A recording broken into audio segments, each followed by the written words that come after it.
আসসালামু আলাইকুম everyone, Khadija blogs BD চ্যানেলে তোমাদের সবাইকে স্বাগতম। আশা করি আল্লাহর অশেষ রহমতে সবাই ভালো আছেন।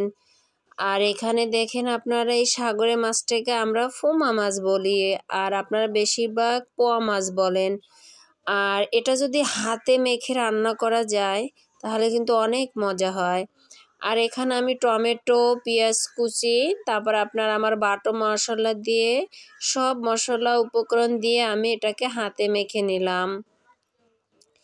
হাতে মেখে এটাকে আমি 10 মিনিটের মতন আমি এটাকে ঢাকনা দিয়ে ঢেকে রেখে দেব। কারণ যদি কিছু সময় পর আপনি এটা রান্না করেন তাহলে অনেক টেস্ট আসে, অনেক মজা হয়।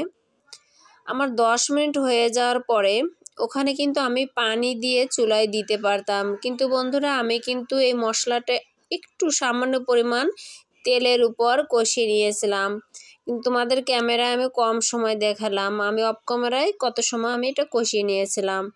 কষিয়ে নেওয়ার পরে এই মাছটাকে এখন আমি এই যে পানি দিয়ে আপনার পলক আসা পর্যন্ত অপেক্ষা করব। আর এটাকে আমি রান্না করব আমি নতুন আলু দিয়ে। আর এই যে পলক চলে আসছে, আসার পরে এই যে আমি এখন ধনে পাতা আর নতুন আলু দিয়ে দিলাম। আর নতুন আলু দিয়ে এইসব মাছ রান্না করলে কিন্তু অনেক টেস্ট হয়, বা বেগুন দিয়েও আপনারা রান্না করতে পারেন, যার যা রুচি মতন। এই মাছ কিন্তু ভাজলে মজা লাগে না, এই মাছটা বেলে মাছের মতন একদম নরম, মানে ভাপের আগেই মাছটা হয়ে যায়। তা আমরা এই মাছটা কিন্তু আপনার এরকম কষেই রান্না করি, অনেক মজা লাগে।